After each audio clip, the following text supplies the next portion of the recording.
Well, this is for a fellow Air Force veteran. He's also an attorney. He died recently of moving all his stuff. And this is going to be kind of like the roadkill U-Haul. I want to see if this, you know what? When I was at the U-Haul, it backfired out of the carburetor. I had a hard time starting it up. It did the bubbling out of the gas when it was hot again. When you're driving it down the road, fine. You let it, you stop it for about, shut it off for about 15 minutes to an hour. It's got vapor lock and the fuel boils up. Pain in the ass to start it. But we'll see how it goes. I just filled up the El Camino, and before I left on this trip, I filled it up where it was pouring out of the gas tank with the gas cans, make sure it was full. Then I took a 5-gallon can with me and I dumped that in there. I think this trip was only 130 miles or something. And I used about 19 gallons of gas. So what the hell is that? 8 miles a gallon or some crap? Or 30, I don't know, something like that. Well, 8 times 20 gallons is 160 miles. I don't even know if it's 8. I'd be lucky if it was 8 miles to the gallon. Maybe 7, 8, something like that. I was pulling the trailer. And that stupid trailer was pretty heavy. But I can tell you one thing. This car did a good job, except when it's parked and it gets hot. So, what I'm going to do is this. I'm going to I got a fuel pressure regulator, just like I have on the Jeep or the Suzuki. I'm going to put it right there instead of that 5 pounds. Now my fuel is not touching the heater hose, and the only thing I can think of is that line goes near the block, but it's always been like that, but it's always been a bitch to start. The fuel line's not routed near the exhaust. I don't know what the hell, why. I just think, and there's already a spacer on the carburetor. I don't know. I'll show you what it is. I already got one on this thing because I heard it was good for off-road. And on this thing, it's set to 3.5 pounds. But I think I was reading up that these Hollies, they'll where is that sucker at? Right there. You just dial it in. I got it on 2.5 pounds. 2.5 pounds. That's all it needs for this little thing. But when I change that fuel pump, I figure it's pumping a little more fuel, right? It might be a little stronger than the old one. And maybe it's pumping 6.5, 7 pounds. Now the Hollies, they'll tell you, oh, 6.5, 7 pounds, that's what they can handle it. But people are telling me that's bullshit. It really needs to be 5 pounds. So, and the other thing I was thinking is, if, say, is that shut? Nope. Is now. Say the fuel was getting hot in this line. That's right down here. Dark line. That's it, right? Goes right. It actually goes right up to the block right here. You can see. I don't know if you can see the blue. If this thing has got a regulator in there that says 5 pounds, it's not going to cause the fuel to go past the regulator at more than 5 pounds. So, you know, in other words, maybe when this thing's getting shut off and the heat is under the hood, and now it could be something else. It could be just fuel boiling up in the carburetor. I don't know. But it could be that the fuel that's up in the lines is getting hot and boiling up and going into the carburetor at maybe, I don't know, 12 pounds or something. And it's forcing its way past the needle valve, and I don't know, it's getting down in the intake manifold or some garbage like that, and that makes it hard to start or something. I'm not sure if it's flooding out or if it's vapor lock. Actually, it seems to be both, to tell you the truth, man. But we'll see what happens with the fuel pressure regulator, if it solves that problem. That's the only thing I really have a bitch with this thing. It's like when it sits for about 10 minutes to about 50 minutes. Now, if I pop the hood, it might, you know, might not have a problem, you know. I just let it sit and I just pop the hood and leave the hood open.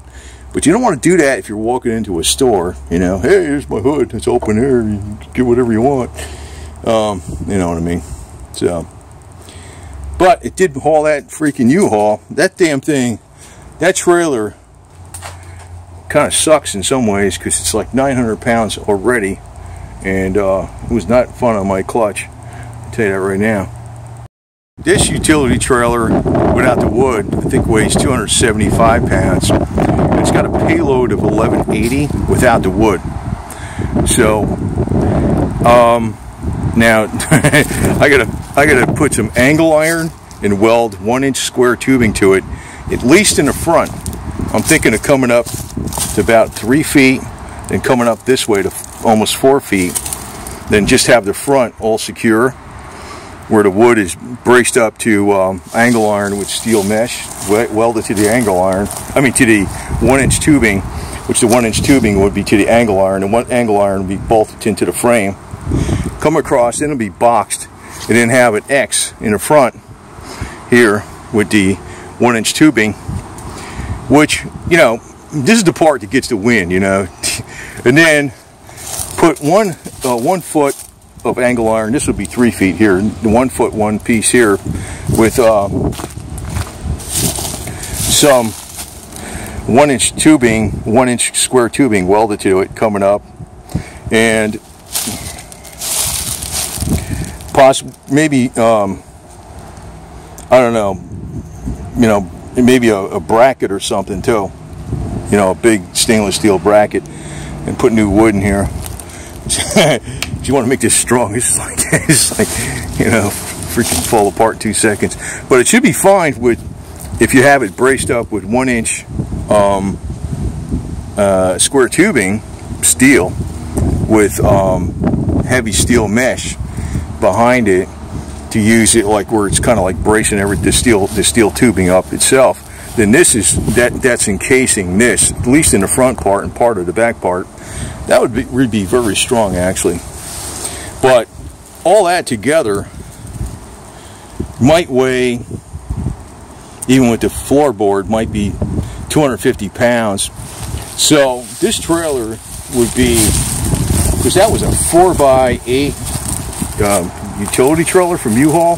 That freaking thing, 900 pounds, man. I think it's 900 pounds, empty.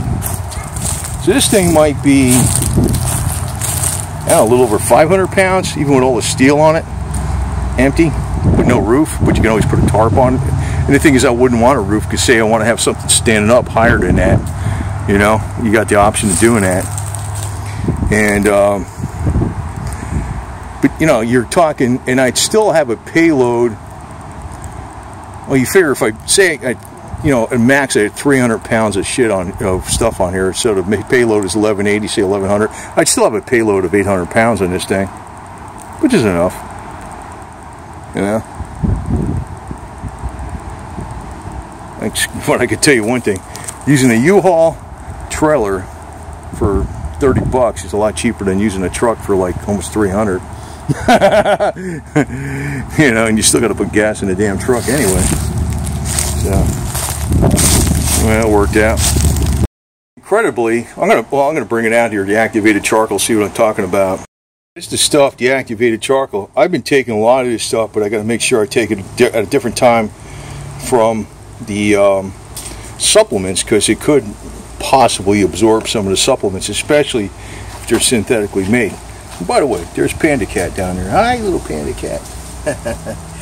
Right? And he came over. So, and I loaded up that U-Haul myself. It was full, and I unloaded it myself.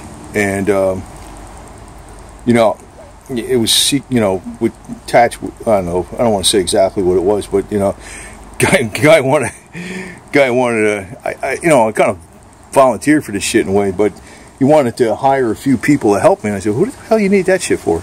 And here I'm about, you know, 10, 20 years older than these guys, and I just knocked it out myself, man. No problem.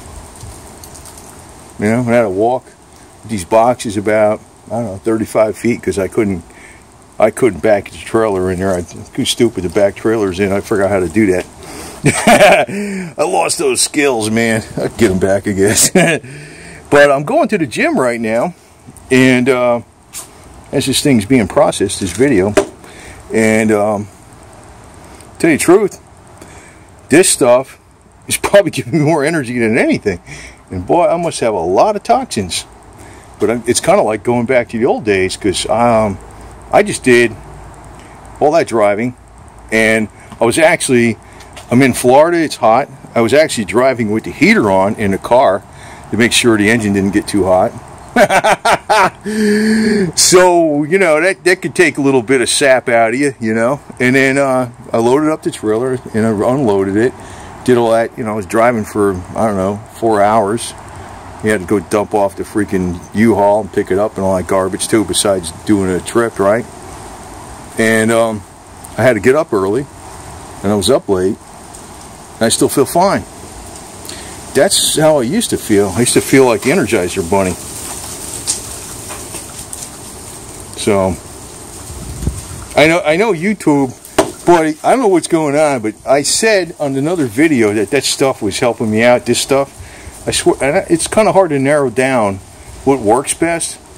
But for me, and also I heard this from other people, but then you hear a lot of stuff from a lot of people, that I don't know if the Carbon C60 is working so freaking super damn good.